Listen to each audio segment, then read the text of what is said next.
액상형 전자담배의 유해성을 두고 업계와 정부의 신경전이 극에 달하고 있습니다.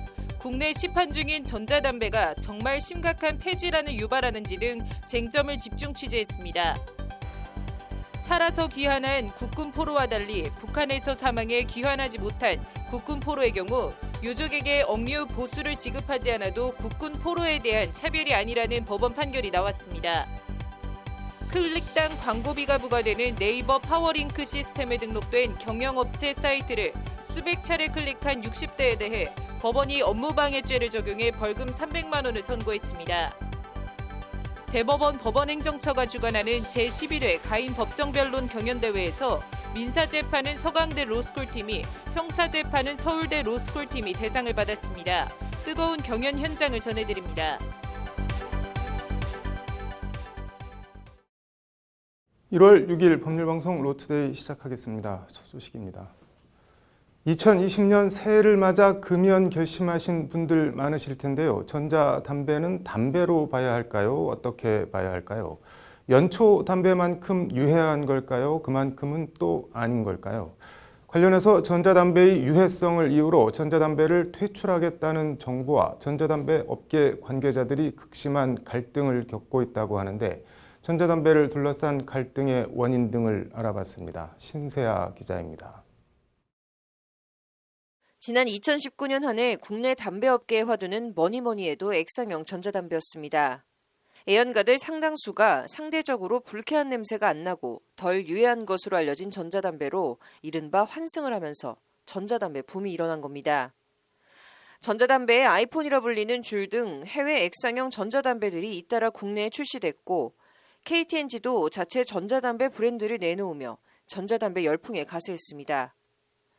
실제 기획재정부 담배시장 동향 자료에 따르면 액상형 전자담배 판매량은 지난해 5월 250만 갑, 6월 360만 갑, 7월 430만 갑으로 폭발적인 성장세를 보였습니다. 하지만 이런 전자담배 붐은 오래가지 못했습니다. 발단은 지난해 8월 미국 식품의약국 FDA가 전자담배가 중증 폐질환을 유발한다며 내린 액상형 전자담배 판매 금지 조치입니다. 이에 우리 정부도 발빠르게 전자담배 유해성을 우려하며 제품 사용 자제 권고 조치를 내렸고 전자담배는 편의점 등에서 사실상 퇴출 수순을 밟았습니다. 하지만 정부의 이런 조치는 전자담배의 유해성 등에 대한 잘못된 인식에서 비롯됐다는 것이 전자담배 업계 관계자들의 주장입니다. 지금 정부 언론들은 무식과 오만이 하늘을 찌르고 있습니다. 국민들의 눈과 귀를 막고 미세먼지를 고등어 탓하고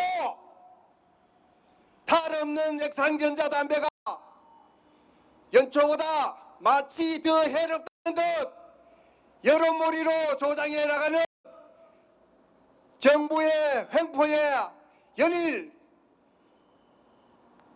잘못된 정보로 나불대는 각 언론들과 보건복지부와 식약처, 질병관리본부, 기획재정부 등 관계부처 합동 국내 액상형 전자담배 내 유해 의심 성분 분석 결과 발표 자료입니다. 국내 시판 중인 153개 액상형 전자담배 분석 결과 미국에서 유통되고 있는 전자담배에서 검출돼 무리를 빚은 대마 유래 성분 THC는 모든 제품에서 검출되지 않았다고 되어 있습니다. 미국 질병통제센터가 폐손상 의심물질로 보고 있는 비타민 E 아세테이트는 총 13개 제품에서 검출됐지만 국내 검출량은 미국 FDA 검사 결과와 비교하면 매우 적은 양이라는 게 정부 합동조사 결과입니다. 그 밖에 정부 발표 자료는 액상형 전자담배 구성 성분의 대부분을 차지하는 프로필렌 글리콜과 글리세린에 대해선 명확한 유해성이 보고되지 않았다고 적고 있습니다. 한마디로 정부 스스로도 액상담배와 폐질환 사이 인과관계를 밝혀내지 못했으면서 전자담배의 유해성을 과장해서 전자담배에 대한 근거 없는 공포를 조장하고 있다는 것이 업계 관계자들의 주장입니다. 자, 미국에서 30몇 명이 죽었다. 사실이죠? 자, 그런데 진실의 원인은 뭡니까? THC, 비타민 E, 이게 문제가 아닙니까? 우리나라에 전자담배가 들어온 게 2006년이고 2019년 13년 동안 단 한 명의 환자가 없다가 이제 한 명이 생겼답니다. 전자담배로 인한 의심 환자랍니다. 그런데 폐렴의 원인이 전자담배 한 가지입니까? 자, 이게 진실입니다. 전자담배 업계 관계자들은 더 나아가 정부가 표면적으론 전자담배 유해성이나 국민 건강을 내세우며 실질적으론 담배세를 더 걷어가라는 것 아니냐는 의심의 눈초리를 보내고 있습니다. 현재 액상담배 한 갑에 붙는 세금은 연초담배 한 갑의 절반도 안 되는데 국민들이 전자담배를 끊고 다시 연초담배를 피게 만들든지 아니면 액상담배도 관련법상 담배로 재분류해 증세 효과를 보려는 꼼수를 부리고 있는 것 아니냐는 의심입니다.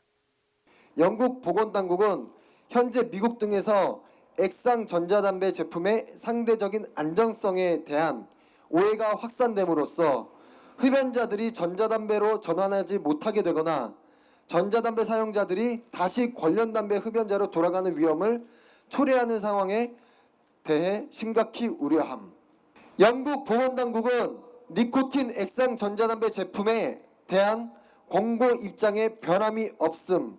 영국 보건당국 PHE에서 한 얘기입니다. 이에 대해 정부는 올 상반기 중 관계부처 추가 합동조사를 거쳐 폐질환과의 인과관계를 규명해 액상담배의 유해성 여부 논란에 대한 종지부를 찍겠다는 입장입니다. 이와 함께 정부는 현재 연초에 잎을 원료로 한 경우만 담배로 규정한 담배사업법 관련 조항도 연초의 줄기, 뿌리 추출 니코틴 제품 등으로 확장해 적용할 방침입니다. 이를 통해 액상 전자담배를 포함한 모든 유사담배도 담배사업법상 담배 관련 제재나 관리를 받도록 하겠다는 것이 정부의 구상입니다. 예전부터 담배 연초에 잎을 원료로 한 것만 담배사업법상 담배가 되기 때문에 그 연초의 줄기나 뿌리 같은 거에서 니코틴을 추출하거나 아니면 합성 니코틴을 사용해서 액상형 전자담배를 만들어도 담배에 대한 규제를 하나도 안 받고 있는 상황이거든요. 그런 것들 때문에 이제 법에서 정한 규제를 어떻게 보면 회피하고 있다고. 보건복지부 관계자는 관련법 개정에 대해 담배업계 관계자들이 의심하는 것처럼 증세 목적과는 관계가 없고 국민 건강을 위한 조치라고 선을 그었습니다. 네, 물론 이제 담배사보다 담배로 딱 이게 들어와서 어떤 제품들이 얼마만큼 수입되거나 제조돼서 얼마만큼 팔리고 있는지를 확실하게 알고 있어야 이제 컨트롤을 이제 빈틈없이 할 수 있다고 얘기를 할 수 있기 때문에. 정부는 오늘 3월 인체 유해성 연구 결과가 나올 때까지 전자담배 사용 중단 권고를 유지할 계획이라고 못 박았습니다. 정부와 업계 관계자들이 평행선을 달리고 있는 가운데 사태 해결에 접점을 찾을 수 있을지 주목됩니다. 법률방송 신세아입니다.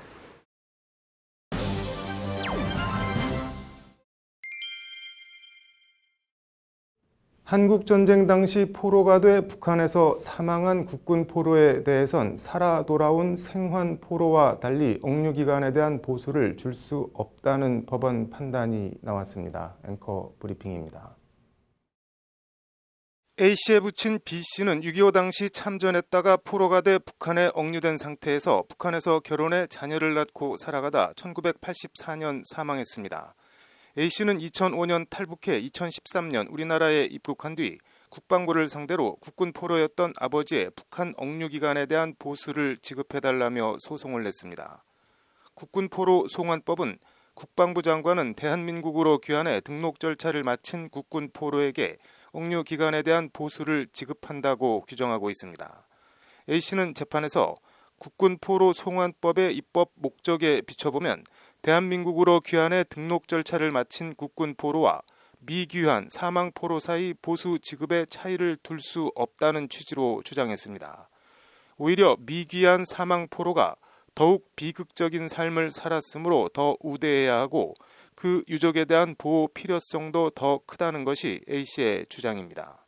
A씨는 또 해당 조항이 헌법상 평등권 등을 침해해 위헌이라는 주장도 펼쳤습니다. 서울행정법원 행정 14부 김정중 부장판사는 하지만 국군포로 송환법의 억류기간 보수조항이 지난 2007년 시행된 점 등을 들어 1984년 사망한 B씨는 보수지급 대상이 되지 않는다고 원고 패소로 판결했습니다. 등록포로의 보수청구권 조항이 제정 시행되기 전에 사망한 B씨는 관련 조항이 적용될 수 없어 보수 청구권을 취득한 사실이 없고 A씨가 상속 등을 원인으로 그 권리를 지닌다고 볼 수 없다는 것이 재판부 판단입니다. 1951년 휴전 협상 당시 한국군과 유엔군은 한국군 실종자 및 포로 수를 약 8만여 명으로 추정했습니다. 하지만 1953년 포로 교환 당시 한국으로 돌아온 국군 포로는 8,300여 명에 불과했습니다. 고령이긴 하지만 아직도 북한에 상당수 국군 포로가 생존해 있을 가능성을 배제할 수 없습니다. 하지만 국군 포로 송환은 2010년 1명을 마지막으로 10년째 감감무소식입니다. 대한민국으로 돌아올 생각이 있는 국군 포로는 마지막 1명까지 송환될 수 있도록 최선의 노력을 기울이는 것이 국가의 책무 아닌가 합니다. 앵커 브리핑이었습니다. 이어서 다른 소식 전해드리겠습니다. 초대 대법원장 가인 김병노 선생의 호를 딴 제11회 가인 법정 변론 경연 결선대회가 지난주 금요일 서울중앙지법 417호 형사대법정에서 열렸습니다. 가인 경연대회는 대법원 법원 행정처가 직접 주최하는 권위 있는 대회인데요. 올해 민사재판에선 서강대가, 형사재판선 서울대 로스쿨이 영예의 우승을 차지했습니다. 예비 법조인들의 뜨거운 변론 현장을 장한지 기자가 전해드립니다. 지금부터 서울중앙지방법원 2019 고합 275 나영석 피고인에 대한 재판을 시작하겠습니다. 서울중앙지법 417호 형사대법정에서 열린 제11회 가인 법정변론 경연 결선 형사재판. 형사재판 결선 주제는 일반 음식점의 조명과 음향시설을 갖추고 감성주점, 단란주점처럼 영업한 식품위생법 위반 사건입니다. 재판 쟁점은 경찰이 영장 없이 해당 주점의 영업장면을 촬영해 확보한 영상 촬영 증거의 증거능력 인정 여부입니다. 검찰 측을 맡은 서울대 로스쿨에선 해당 촬영으로 업주나 손님의 기본권 등이 침해된 부분이 없기 때문에 위법한 증거 수집이 아니라는 취지로 치고 나옵니다. 피고인이 운영하는 이 사건 업소에 출입하여 증거를 수집한 이 사건 수사는 임의 처분에 해당하여 영장 없이 증거를 수집하였더라도 적법합니다. 신체의 자유나 주거의 자유 등 기본권을 실질적으로 제한하는 경우에만 강제 처분으로서 영장이 요구된다고. 변호인단을 맡은 서강대 로스쿨에선 영업자유 등을 침해한 위법한 강제 수사로 증거 능력을 인정할 수 없다며 검찰 측 논리를 반박합니다. 수사기관 제출 증거 일체는 위법 수집 증거로서 그 증거 능력이 부정된다는 점, 이에 따라 자백보강 법칙에 의하여 유죄가 선고될 수 없는 사안에 해당한다는 점, 피고인이 정당한 법률에 착오를 하였기에 무죄임에 대하여. 또 다른 쟁점은 피고인이 노인 요양병원 설립 자금 명목으로 1억 원을 투자받아 개인 채무 변제에 사용한 횡령 혐의입니다. 변호인단은 이에 대해 노인 요양병원 설립이 법적으로 불가능한 줄 알면서도 돈을 투자한 것이니만큼 불법 원인급여에 해당해 비록 돈을 돌려주지 않았어도 횡령죄가 성립하지 않는다고 변호했습니다. 이 사건 계약은 익명조합 계약에 해당하는 점, 둘째, 가사 계약이 무효라 하더라도 불법 원인급여에 해당하므로 횡령죄를 인정할 수 없다는 점. 이에 대해 검찰은 피해자에게 의료법 위반이라는 인식이 있었다고 보기 어렵다며 피고인에게 돈을 가로채려는 횡령의 고의가 인정되므로 엄히 처벌해야 한다고 맞섰습니다. 피해자는 출자 당시에 불법성에 대해서 막연하게만 인식하고 있었고 어떠한 과정을 거쳐 불법적인 결과에 이를지 예상할 수 없었습니다. 피고인 횡령의 점에 대해서 엄벌하여 주시기 바랍니다.